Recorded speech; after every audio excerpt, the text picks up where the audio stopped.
Hello, I'm Tracy Grimshaw. Welcome to A Current Affair. We're all in mourning tonight over the passing of Olivia Newton-John. She was a superstar and philanthropist, but that's not how her family's remembering her. Toddy Goldsmith wanted to talk to us about her beloved auntie and how much they'll miss her. Todd, thank you for taking the time to do this today. I'm so sorry. I'm so sorry for your family's loss. And I think Australia is feeling this loss with you, perhaps not as greatly as you are. How are you holding up? I'm keeping extremely busy because I didn't want to have panda eyes when I came in and talked to you, and it's tough, yeah. No one would blame you for panda eyes. This has taken the country by surprise, I guess because none of us knew how her health had deteriorated. Is it, I would imagine it's not quite as much of a shock for you? It's not a shock. We've known how sick she's been, and especially the last 5 days, my heart's pounding. I'm never nervous on camera, but I'm quite overwhelmed. Yeah, we've known her state. John, her husband, has kept us in the loop, and I've been talking to beautiful Chloe a lot, and I had the good fortune, I reached out to John. I couldn't get to America in time, and I wanted to say goodbye, so I asked him if he could hold the phone up to her ear, but he got me on FaceTime, so I managed to see her and told her all the things I needed to say and wanted to say on behalf of my brother and sister as well, because she's been more than a mother to us. She's been an incredible part of our lives, so it meant so much to get that opportunity. And I know Toby, my uncle, got to say some words to her as well. Just getting those words out, and feels like, and I could tell, I mean, she was leaving us. This was only day before yesterday, but I could feel that she got it, and it landed, so that really helped. I would like to think that it happened quickly for her. I would like to not think that it was lingering, because she had been so strong, Tot. Yeah. Was it? She's really tough. I mean, for the tenderness of her and the upbeat and the optimism of her, she's really struggled with a lot of pain, and it's been a tough road in 2019. And I know that you interviewed her, but she always just put on such a brave face, but she has struggled, and she's been a real advocate for cannabinoids for pain management. It's really helped her, but later on it wasn't enough, and she's so optimistic. We were optimistic, and so although she really went down in the last sort of 5-6 days, there's always this part of your mind that goes, maybe she'll just kind of suddenly come back and she'll be fine. But it wasn't just the cancer that got her, it was other complications, being in a hospital and with a very susceptible immune system. She got secondary infections. I remember that interview in 2019, apart from the fact that I was a shameless fangirl because I was such a, sandy kid. Yeah. But I remember she was so resolutely upbeat, and I said to her, how are you? Because we'd actually heard that she wasn't great. She said, I'm great, I'm great. And I said, would you tell me if you weren't? She said, no, probably not, but I really am great. Yeah. I mean, did she let her guard down with you all? Was it different in the family? Yeah, there was one day, because she was in her hospital at the ONJ Centre, and not many people knew she was there. She was really skinny and really unwell, and I said to her, are you afraid of dying? And she said, Plonker, which was my nickname to her, she said, I'm not afraid. I've done more in my life than I could have ever imagined. And she honestly never imagined her life would be how it was. But the cancer centre for her and helping people with cancer was, I think, what really kept her going. It wasn't being Olivia Newton-John, it was helping people, and I know that. And she was really blown away with the impact she had on people around the world.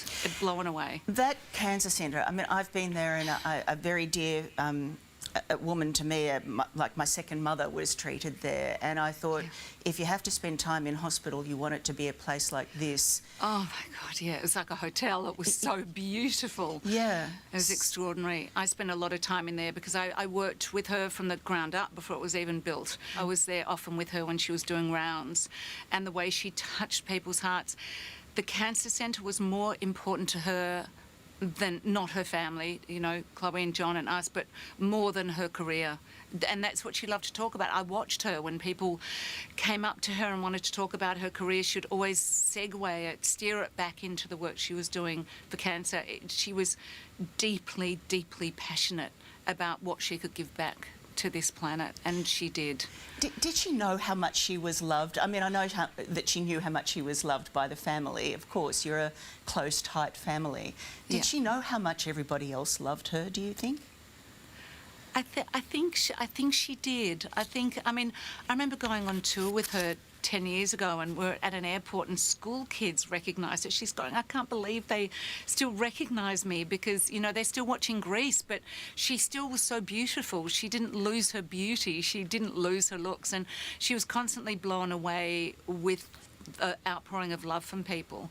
And she never took it in her stride. I think she was blown away, and I think she'll be watching what's going on now, and I think she'll be going, wow.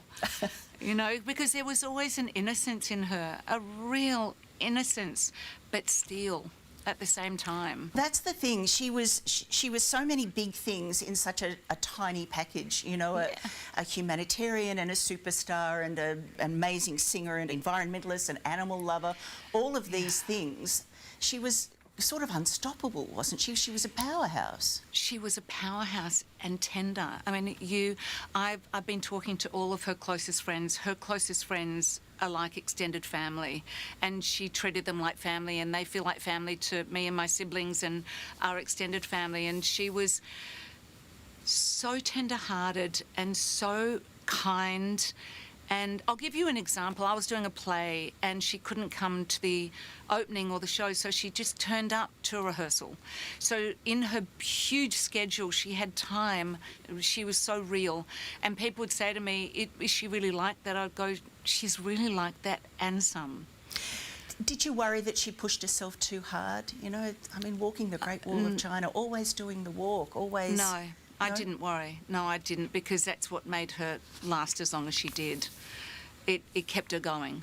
And so I was never worried about how much she gave. It was who she was, and it made her sense of purpose is what made her live this long, on top of the treatments. I'm not undermining the treatments and everything that John did for her on the herb side of it, but it's a real balance between the East and Western medicine. It's a combination of both. But unfortunately, you know, it wasn't, the cancer did spread badly. I loved that she kept going, because you can't sit down and wait for illness to take you.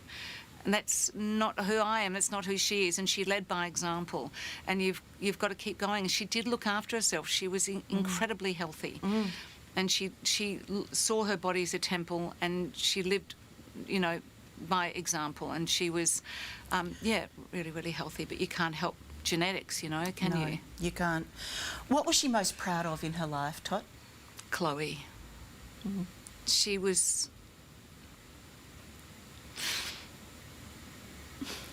Hang in there. Are you okay? Yeah, she loved that girl so much. Okay. And her husband, and all of us, and the hospital. And the work she did, but Chloe, she just loved her girl so much. And Chloe's doing it really tough, but she's been amazing. I've been in touch with her a lot, and she's incredible. I hope that she's feeling the love and the support that's coming out of this country for your family. I'm going to let you go, because I think I've probably pushed this too much with you, but you've been offered, the family has been offered a state funeral. Will you accept that? We will, on behalf of not just our family, but I think Australia needs it. She's so loved. And I think our country needs it, so we're going to accept it. And I won't cry at that. I'm so sorry. It's just it happened today. Darling, you can cry. You're allowed to cry today. So sorry. Please don't be sorry. I was being really brave, don't you? You have been brave. I'm going to let you go. I'm not going to make you Okay. cry anymore, but I thank you. Thank you, Tracy. It's good to see you, and it's a You terrible too. day. Yeah. Lots of love. Bye. You too. Bye. Sometimes it's hard to say the words. I checked on her. Totty is home with her family now. She's okay.